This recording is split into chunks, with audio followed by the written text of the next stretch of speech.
Today, I'm speaking with Dr. Cari Schaefer. She is an integrative medicine practitioner.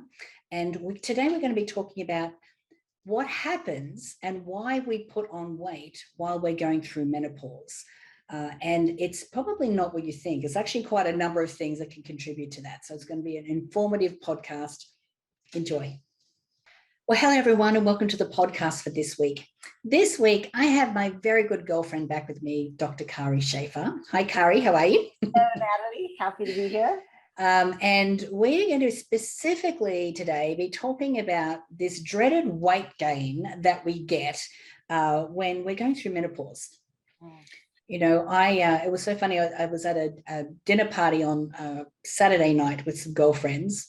And there was quite a chunk of our evening that we were actually talking about menopause and the different symptoms and everything that we have. And some of it was frustrating and some of it was really funny. And luckily we could find the humor in it. But you know, with this weight gain, it can be super, super frustrating. You know, so why is that? Like, does everyone that go through menopause have, a weight gain situation? So the answer to that is no, although it is common. So let's orient the audience a little bit about what's going on. So you're shifting from the dominant form of estrogen in your body, which is estradiol when you're in the fertility years, and you're shifting over to estrone being the dominant form of estrogen. Estradiol was made in your ovaries.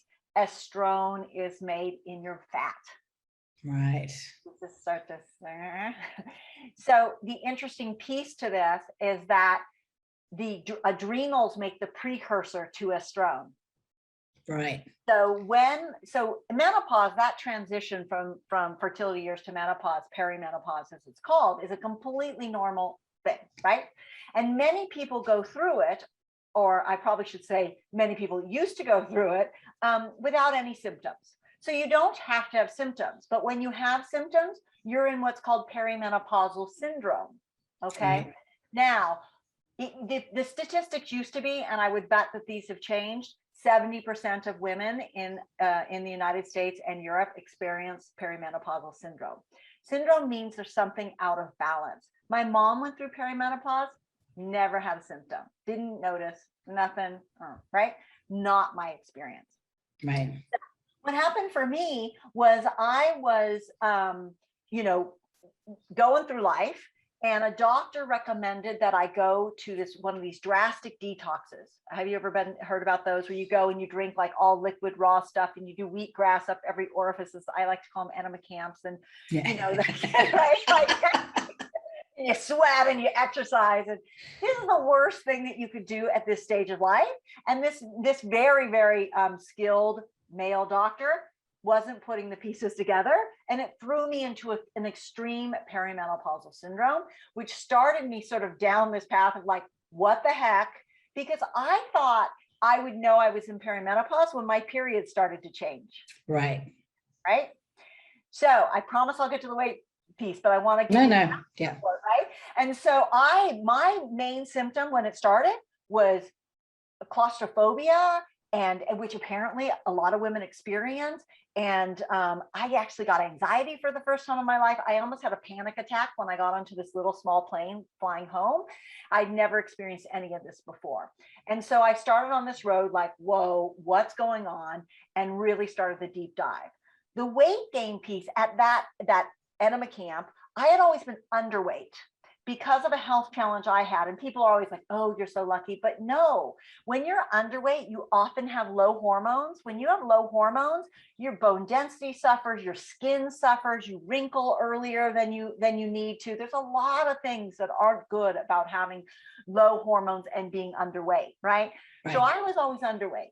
So I never really fully understood what went on. And then at 47, I went to that camp. I lost weight, which can also be a thing that some women struggle with during this time, where they're underweight. And then I got that all balanced out. And then all of a sudden I started eking on the weight. So at first it was great. Like I needed a little extra weight. My hubby was like, oh, this is nice, right? I got a little more curves. It was fantastic. And then it's just kept going. And then it got to the point, Natalie, where I literally felt like if I looked at food, I gained weight. I don't know if you've ever experienced. I wouldn't know anything about that. What the heck is going on here, right? I've been practicing medicine for 21 years. So I really had to dive in and be like, okay, what was going on? And what I learned has been so fascinating. So it's normal to gain 5 pounds, particularly around the middle. Why? Because the body is using that fat to make this new form of estrogen. Right. But remember, I said that the adrenals make the precursor, right? Mm-hmm. So the adrenals become pivotal at this time of life. Now, what do the adrenals do? The adrenals release stress hormones, okay? Right. So the more stress a person is under, the more stress hormones that are produced, the less the adrenals create this precursor hormone. Right, the right. lower estrogen you're going to end up with. Okay. Okay. So now we've got this picture. The problem is that, first of all, how much stress have we all been under? Now, I would actually consider you as a master stress handler. That's like my image of Natalie, is she's a master stress handler, right? Yeah. Well, we've all been under more stress. It's just a weird time. Yeah. Yeah, it's just a weird time for all of us. So we've got the external life stress. So I can say to you, oh, stress. And you're like, yeah, but what do I do? But usually that's not the problem. So like your mindset program, USM, that teaches people how to work with stress, that's great for handling that kind of stress, how we relate to the world, our thoughts and all of that, right? Right. However, there's something that people don't know about, they don't think of when they think of stress, which are internal and hidden sources of stress. Right. Because through menopause, like our brains are rewiring, our bodies are recalibrating, like we're going through a whole massive change, right? So this is the kind of stress you're talking about. Yes, it can. That's a piece of it, right? Mm-hmm. So there are 7 areas, and within each area, there are multiple areas that can be generating this internal stress during this time. And so what I've identified is for women, and that can sound really complex, but for most women, it's a few of these. So for me, I had an underconverting thyroid, which no regular doctor is going to test you for, almost. Like, it's very rare. Maybe if you see a specialized endocrinologist, but otherwise you're not getting this test. I know this because I send people and they want to go to their doctors to get the blood drawn, and I send them there, and their doctors never run what I ask for, ever. Right. So, and then I had a hidden digestive imbalance that I was hiding because I was eating in a certain way that helped me feel better. But if I didn't eat that way, then my digestive issue was evident, right? But I didn't know that because I was eating in this special way. So it was this under the surface that was affecting my ability to absorb properly. Right. And then we all went keto, right? We got on this keto kick, right? I didn't necessarily go keto, but I certainly started eating more fatty foods, help my dry skin, put on weight. When I started looking at my calorie content, which I had never counted calories because I was underweight, right? Yeah. I was eating my morning smoothie, my healthy, beautiful morning smoothie, 700 plus calories for my morning smoothie. My snacks were like handfuls of olives and like walnuts. And if you look at calorie counting, you eat like 4 walnuts and you're like 200 calories. It's like, right? And so I was just eating this massive amount of calories. I had no idea. And so when I started to correct those things, my weight started to come back into balance, right? Right. So when you're gaining weight, that those initial 5 pounds, they're going to kind of happen a little bit, ladies, 2 to 5 pounds happening. But if it keeps going, it's a sign that something's out of balance. Either there's a hormonal imbalance, which could be something with the adrenals. It could be something with the thyroid, this hidden thyroid thing.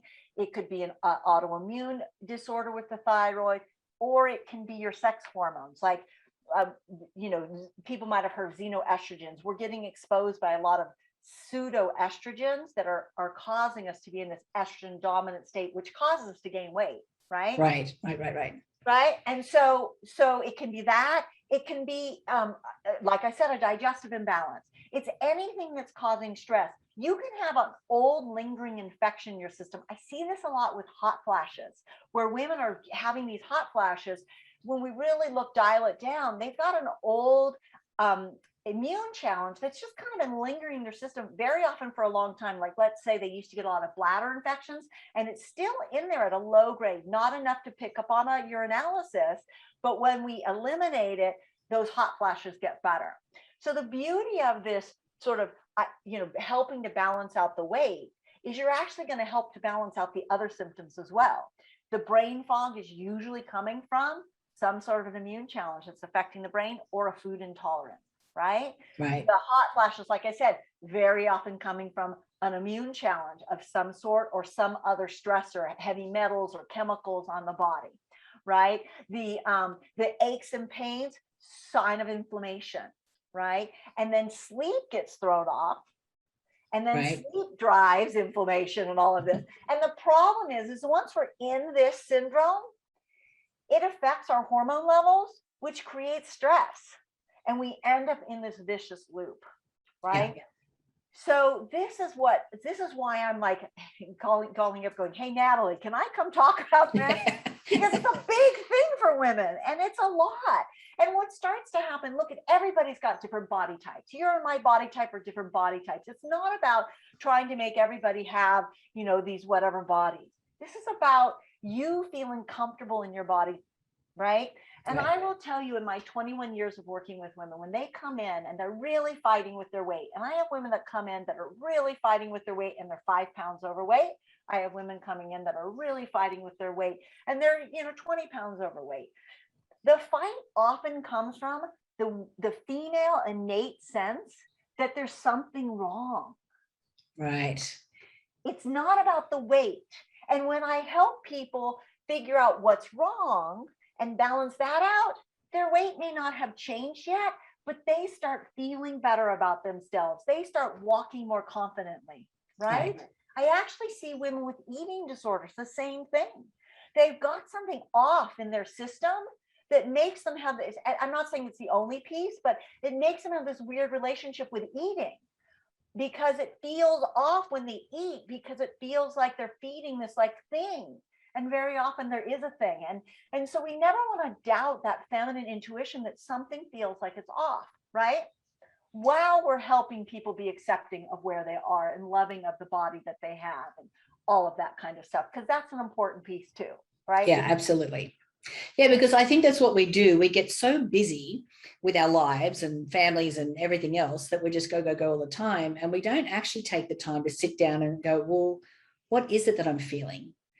Because with menopause, there are so many different things. Yes. Between the mood swings and the flashes and the sweats at night, and then the weight gain and the everything else that's going on. You're just like, seriously. And I mean, how long does menopause normally last?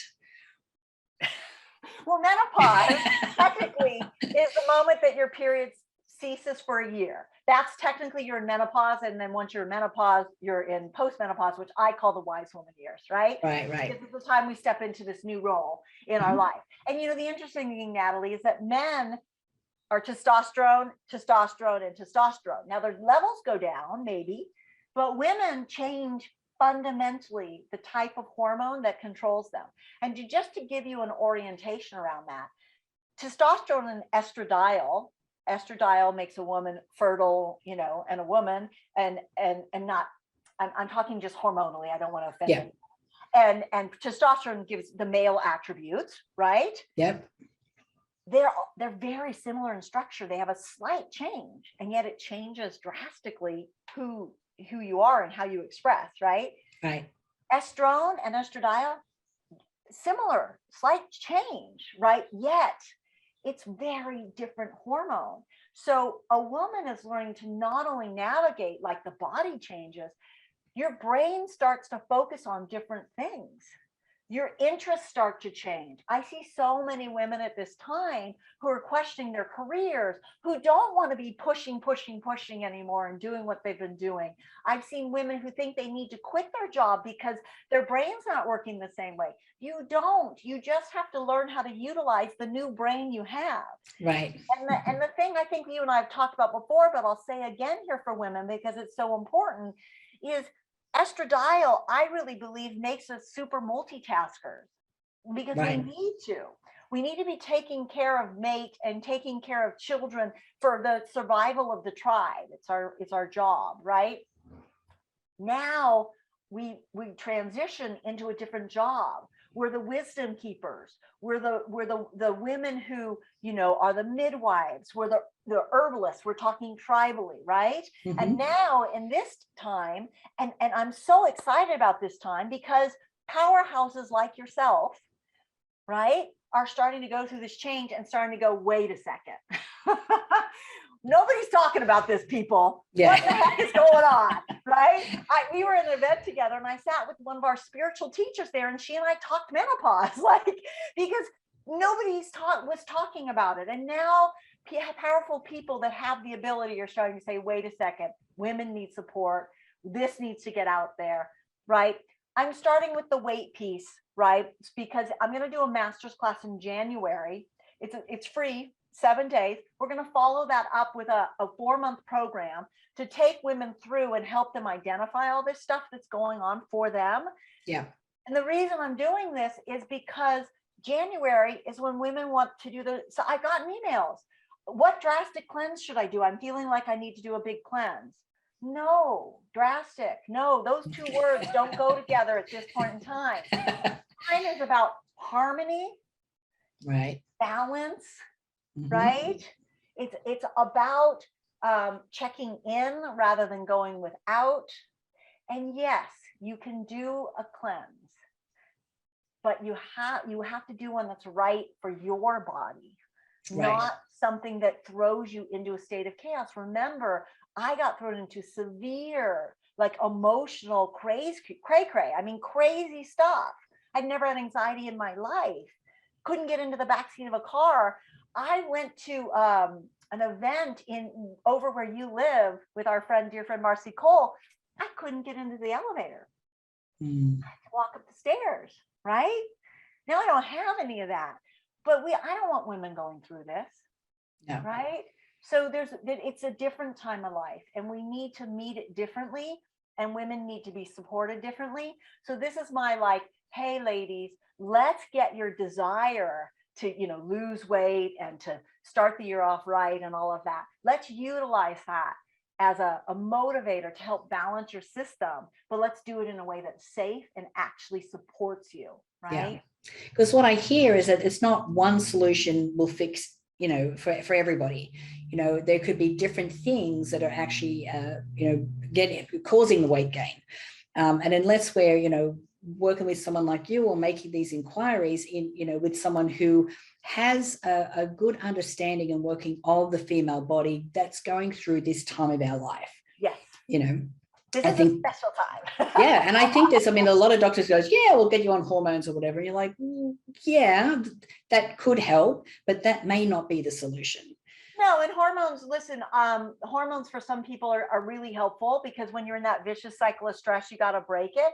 Hormones will cause you to gain a little weight, right? So you want to make sure you're on the right kind. You want to make sure that your body is conjugating them out safely. You want to make sure it's utilizing them and making safe kinds, because you can actually take that hormone replacement and make it into dangerous kinds of hormones. So you want to make sure that you're doing it in the right way that's right for your body. You don't want to be massively dosing on it, all of that kind of stuff. So even that is a tricky thing. And so it's not just here, let me give you hormones and this is a good solution. No, you got to find out whether hormones are right for your body. And if they are, that you're utilizing them in the right way. Otherwise, it can make the weight gain worse, right? Yeah. So, but what's also helpful is joining a class like yours or joining a community and a group like yours, because it's not just understanding what we're personally going through, but also having that female support. And like I said, at my dinner party, I'm like, wow, my life has come to this now. I'm talking about menopause at dinner, right? which was great. But the thing is, we don't often talk about it. But the other thing that I think is also important is that it helps us to communicate to our partners of what's going on. Because, I would bet if we ran statistic, Natalie, that divorces and split ups happen at a very high rate during this time. There's two reasons for that. One is that women get their, what I call their sacred no back. Right. Because during the estradiol years, we're pleasers, right? And we come into this year and suddenly this time of life, and suddenly we don't need to please in the same way. So we learn our no. But if we're not comfortable with that, if we've got some old outdated emotional programming around asserting ourselves that makes us uncomfortable, that no can start coming out really kind of cranky. And then if we're not feeling well and we're hot flashing, we can come off as cranky. So our partners really need to understand also what's going on in the transition and need to understand that they're going to hear no from us more often than they used to. And that's actually a beautiful thing, because we get to reclaim ourself. We get to take it back and say, how do I really want to spend my time? What do I really want to do? We don't have to, we're not hormonally driven anymore just to say, oh yes, okay, you got, right? And so it's a really beautiful time, but really important that our partners understand. So that they know how to support us through the transition as well. And they might be going through their own hormonal downplay, which can be causing some stuff for them too. I mean, there is something called andropause, when men's levels drop too low and they start having struggles as well. And so, and then you get a mom our age who still has a teenage daughter, and holy moly, so the family needs to understand what's going on, and the woman needs to understand what's going on so she can help the family understand. But yes, community is everything. It's why, I work one-on-one with people, but I can't impact enough people one-on-one, and B, we need each other. We need to hear that we're not alone, we're not crazy, others are doing this. We need to hear the solutions that other people have found. We need each other during this time, and that's why I'm doing it as a group program. Yeah, I love that. So where can people go to, or where can women go to register for that? So that's www.bodyblueprint.com. Wise Woman Emerging, bodyblueprint.com. It's 7 days. We're going to go through that blueprint of all the factors that might be contributing to you gaining weight. So www.bodyblueprint.com. It starts January 10th at noon, and we'll go live every day for an hour, just enough time for you to absorb it, go sleep on it, wake up the next day to get some more information. I really want to empower you guys to start off this year feeling good, feeling like you're not just at the effect of menopause. I say this all the time. Menopause isn't happening to us, it's happening for us. This change is in service of us as women and our role in society. And we got to smooth out the bump so that we don't feel like we're just going crazy and everything's falling apart. That's right. We don't have to suffer through it, is what you're saying. No, suffer through it. No, there is help, I promise. Yeah. All right. So if you're listening to the podcast, I make sure that that link is in the show notes, so you're able to go through and register for that. And I really encourage you to do so. If you're at this time of your life and you just, and there's symptoms that are showing up for you that you don't even realize are symptoms of menopause. Like mood swings and little rages and a whole bunch of other stuff that can happen, because it really is like our brains, our bodies are completely recalibrating, and having the knowledge to be able to navigate through this time in a way that feels like I don't have to suffer, I don't have to be that bad. But then, like if we can laugh about it, I think that's a good thing. Have you ever had a moment where you woke up? I would wake up in the morning just pissed off, and I know about, I'm educated and stuff. So I was like, after like 3 or 4 days, I'm looking around, I'm going, what's going on in my life? Why am I just mad? And then I was like, oh no, this is hormones, right? No, I was just speaking to Bert, my guy, the other day, and I'm like, I don't really get the mood swings. So, but and I should have said, I don't know. Natalie, you keep up your No to the mood swings. You don't have to have them. Yeah, definitely. Cari, well, thank you so much for joining me today. And thank you for this amazing service to women. Like, honestly, and Bert was just saying to me yesterday, he goes, we need to be talking about this more. We need to, be educated and go through this in a much more empowered way. So thank you, darling. Such a pleasure chatting with you. Yeah,